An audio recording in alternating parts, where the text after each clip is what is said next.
Assalamualaikum warahmatullahi wabarakatuh. Selamat datang kembali di Rusen 98 Channel.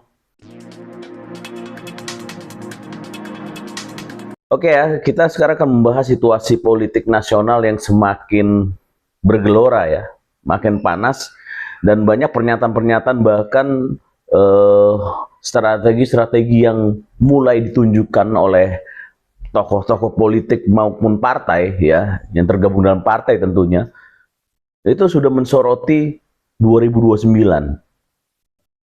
Nah, yang paling anyar nih beritanya adalah Partai Amanat Nasional sudah mendeklar dia akan mendukung Pak Prabowo 2 periode. Wes.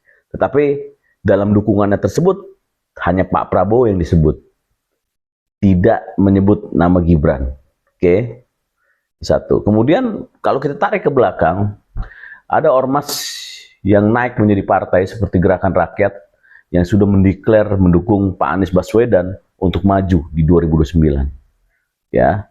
Jadi ini tataran di tahun kedua kepemimpinan Pak Prabowo ya, menuju 2029 sudah muncul, walaupun yang dimunculkan adalah orang nomor satunya, belum sandingannya.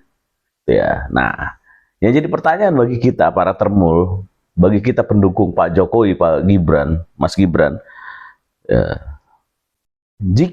kita bicara, jika Pak Prabowo tidak menggandeng Mas Gibran di 2009, ya, itu seperti apa hitung-hitungannya? Ya, harus bagaimana? Oke ya, jadi kita clearin di sini ya. Di situasi politik kita juga sekarang ditambahkan informasi ya, dan udah sah bahwa ya presiden threshold kita 0%, dan selama partai yang ikut serta pemilu ya sah ikut serta dalam pemilu, dia partai tersebut bisa mengajukan calonnya masing-masing. Jadi tidak butuh seperti yang kemarin koalisi 20% baru mereka melakukan pemilihan atau mencalonkan pilihannya, calon presidennya. Enggak, sekarang 0%. Dan situ sudah disahkan gitu. Nah, ini menarik. Jadi menurut saya ya, jika Pak Prabowo tidak menggandeng Mas Gibran kembali sebagai wakilnya, sepatutnya menurut saya Gibran harus maju menjadi presiden. Didukung oleh siapa? Oleh PSI dong. PSI, kita punya kekuatan dong.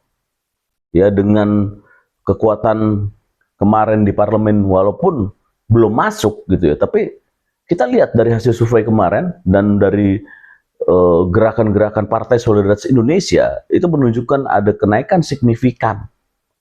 Toh kita dilindungi oleh presiden threshold 0%.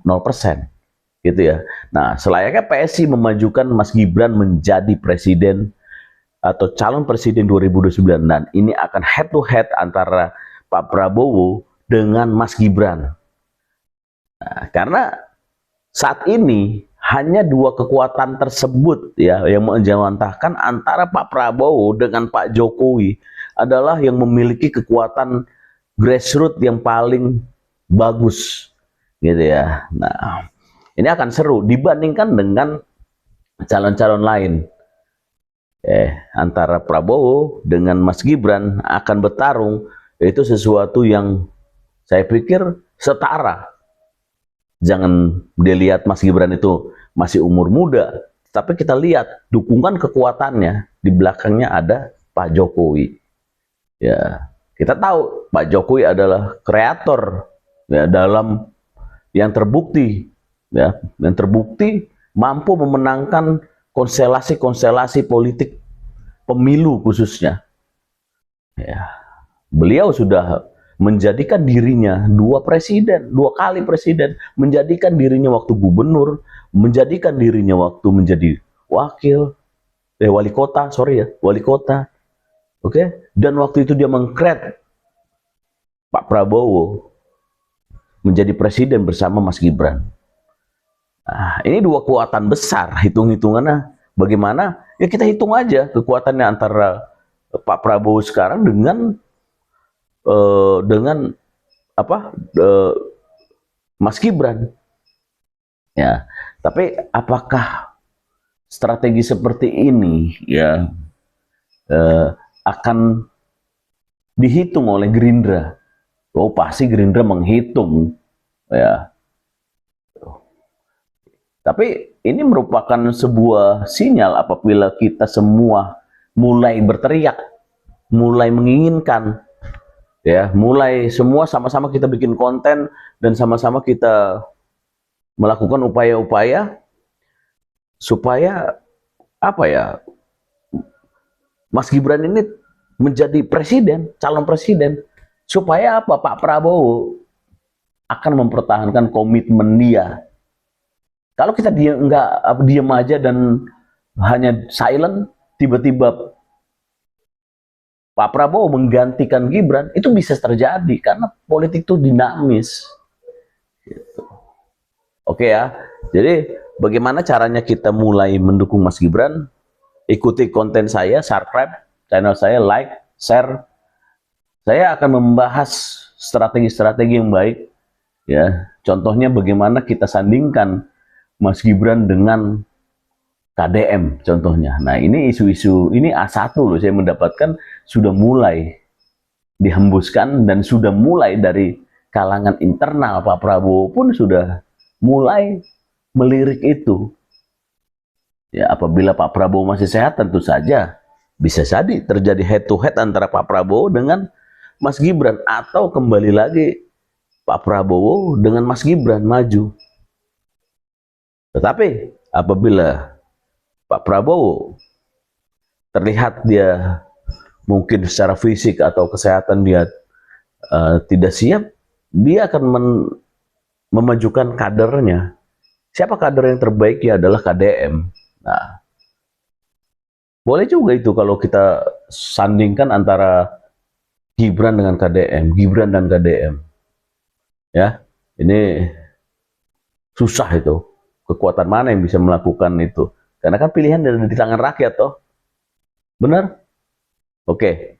Jadi di situ ya. Jadi kita sama-sama perhatikan ya, situasi politik Indonesia kini sudah melihat 2029. Ya, bagi kita Termul hanya satu yang kita inginkan, jangan sampai ketika nanti pemilu 2029 Indonesia ini jatuh estafetnya ke tangan pemimpin-pemimpin yang akhirnya merestart ulang apa yang telah dilakukan hal-hal sebelumnya. Itu akan terjadi apabila bukan tongkat estafet dari Pak Jokowi dan Pak Prabowo. Ya, dan apabila itu terjadi, ya kita akan kembali lagi mundur. Kita akan kembali lagi memulai sesuatu. Itu yang tidak kita inginkan. Lepas apapun program-program yang mereka jalankan saat ini ya menuju Indonesia Emas 2045, ya walaupun ada persoalan di lapangan, ada cacat, ada kesalahan-kesalahan, ya itu baru 1 tahun. Kecuali sudah 3 tahun, 4 tahun masih begitu-gitu aja. Ini baru 1 tahun dan perlu adanya evaluasi dan perbaikan. Kita tunggu evaluasi perbaikan itu terjadi.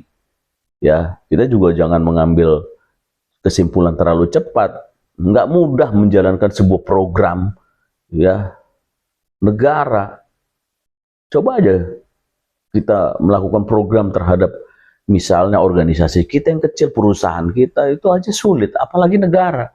Jadi butuh waktu dalam memperbaikinya gitu ya. Nah, kita sekarang wait and see sambil terus berkoordinasi, sambil terus berkonsolidasi bagaimana caranya di otak kita Gibran menjadi presiden 2029. Setuju?